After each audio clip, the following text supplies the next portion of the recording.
ഞാനിപ്പോൾ നിൽക്കുന്നത് കാസർഗോഡ് കാഞ്ഞങ്ങാട് റെയിൽവേ സ്റ്റേഷനിലാണ്. ഇന്ന് രാവിലെ ഏകദേശം 2 മണിയോടുകൂടി ഗുഡ്സ് ട്രെയിൻ ഈ ഒന്നാമത്തെ പ്ലാറ്റ്ഫോമിൽ നിർത്തിയിട്ടതിനു ശേഷം ലോക്കോ പൈലറ്റ് ഇറങ്ങിപ്പോവുകയാണ് ചെയ്തത്. ഇതാ ഈ ദൃശ്യങ്ങളിൽ കാണുന്ന ഈ ഗുഡ്സ് ട്രെയിനായിരുന്നു ഒന്നാമത്തെ പ്ലാറ്റ്ഫോമിൽ ഇന്ന് കാഞ്ഞങ്ങാട് റെയിൽവേ സ്റ്റേഷനിൽ നിർത്തിയിട്ടത്. റെയിൽവേയുടെ ഭാഗത്തു നിന്നും ഉണ്ടായത് വലിയൊരു വീഴ്ചയെന്നുള്ള ഒരു ആരോപണവും ഇതിന് പിന്നാലെ ഉണ്ടാവുകയാണ്. ഇതിൽ നിലവിൽ റെയിൽവേയുടെ ഉദ്യോഗസ്ഥർ നൽകുന്ന ഒരു വിശദീകരണമുണ്ട്.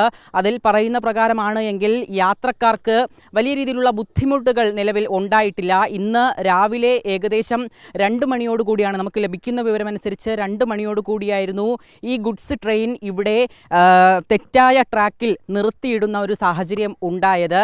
പ്രധാനമായും ഈ കാഞ്ഞങ്ങാട് റെയിൽവേ സ്റ്റേഷനെ സംബന്ധിച്ച് ഏറ്റവും പ്രധാനപ്പെട്ട ഒരു ട്രാക്കാണ്, ഇല്ല എങ്കിൽ ഏറ്റവും പ്രധാനപ്പെട്ട ഒരു പ്ലാറ്റ്ഫോമാണ് ഈ 1-ാം നമ്പർ പ്ലാറ്റ്ഫോം എന്ന് പറയുന്നത്. ആ 1-ാം നമ്പർ പ്ലാറ്റ്ഫോമിൽ സാധാരണയായി ഇത്തരത്തിൽ ഗുഡ്സ് ട്രെയിനുകൾ സഞ്ചരിക്കാറില്ല.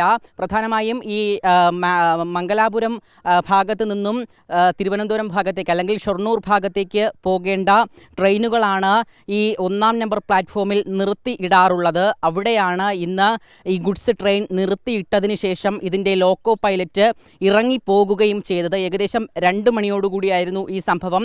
നിലവിൽ ഇത് യാത്രക്കാരെ വലിയ രീതിയിൽ ബുദ്ധിമുട്ടിലാക്കിയിട്ടില്ല. ഇതിൽ സിഗ്നൽ ഈ 1-ാം നമ്പർ പ്ലാറ്റ്ഫോമിലേക്ക് കൊടുത്തത് പ്രകാരമാണ് ഈ ഗുഡ്സ് ട്രെയിൻ ഇതിലേക്ക് എത്തിയതെന്നാണ് നമുക്ക് അറിയാൻ കഴിയുന്നത്. അതേസമയം തന്നെ നമുക്ക് ഇങ്ങോട്ടൊന്നും പോയി നോക്കാം.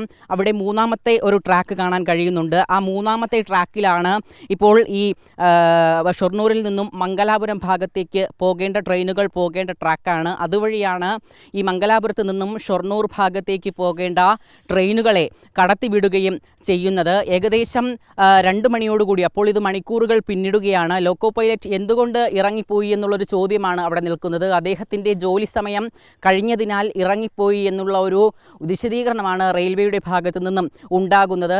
യാത്രക്കാർക്ക് ഇതൊരു വലിയ ബുദ്ധിമുട്ടിലേക്ക് കടന്നിട്ടില്ല എന്നാണ് റെയിൽവേ ഇവിടുത്തെ കാഞ്ഞങ്ങാട് സ്റ്റേഷനിൽ നമുക്ക് സംസാരിച്ചപ്പോൾ മനസ്സിലാക്കാൻ കഴിയുന്നത്. കാരണം യാത്രക്കാർക്ക് ഈ സഞ്ചരിക്കാൻ വേണ്ടിയിട്ട് കൃത്യമായിട്ടുള്ള ട്രാക്ക് ഒരുക്കിയിരുന്നു.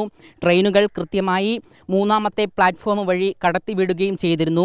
മംഗലാപുരത്ത് നിന്നും മറ്റൊരു ലോക്കോ പൈലറ്റ് എത്തിയാൽ മാത്രമേ ഇനി ഈ ഗുഡ്സ് ട്രെയിൻ ഇവിടെ നിന്നും മാറ്റുവാൻ സാധിക്കുകയുള്ളൂ. അതിൻ്റെ പ്രവർത്തനങ്ങൾ നിലവിൽ തുടങ്ങിയിരിക്കുകയും ചെയ്യുന്നുണ്ട്. ഇത്തരത്തിൽ റെയിൽവേയുടെ ഭാഗത്തു നിന്നും സാധാരണ ഉണ്ടാകാൻ പാടില്ലാത്തതാണ്. കഴിഞ്ഞ ഏകദേശം 3 മാസങ്ങൾക്ക് മുൻപ് മറ്റൊരു സംഭവം, ഈ സിഗ്നൽ തെറ്റായി നൽകിയത് കാരണം ഈ മറ്റൊരു ട്രെയിൻ ഈ പാളം തെറ്റുന്ന ഒരു സാഹചര്യമൊക്കെ ഉണ്ടായിരുന്നു. അതിന് പിന്നാലെയാണ് അന്നും കാഞ്ഞങ്ങാട് ഈ റെയിൽവേ സ്റ്റേഷനിലായിരുന്നു സംഭവിച്ചിട്ടുണ്ടായിരുന്നത്. അതിന് പിന്നാലെയാണ് ഇപ്പോൾ ഒരു ഗുരുതരമായ വീഴ്ച എന്ന നിലയിൽ ഇത്തരത്തിൽ ഈ ഗുഡ്സ് ട്രെയിൻ നിർത്തിയിട്ടതിന് ശേഷം ലോക്കോ പൈലറ്റ് ഇവിടെ നിന്നും ഇറങ്ങിപ്പോയത്. മണിക്കൂറുകളായി ഈ ഗുഡ്സ് ട്രെയിൻ ഇവിടെ കാഞ്ഞങ്ങാട് റെയിൽവേ സ്റ്റേഷന് മുന്നിൽ 1-ാമത്തെ പ്ലാറ്റ്ഫോമിൽ ഇങ്ങനെ തന്നെ തുടരുകയാണ്. വീഡിയോ ജേർണലിസ്റ്റ് രഞ്ജിത്ത് മന്നിപ്പാടിക്കൊപ്പം reporter Arjun Hema, in reporter, Kasaragod.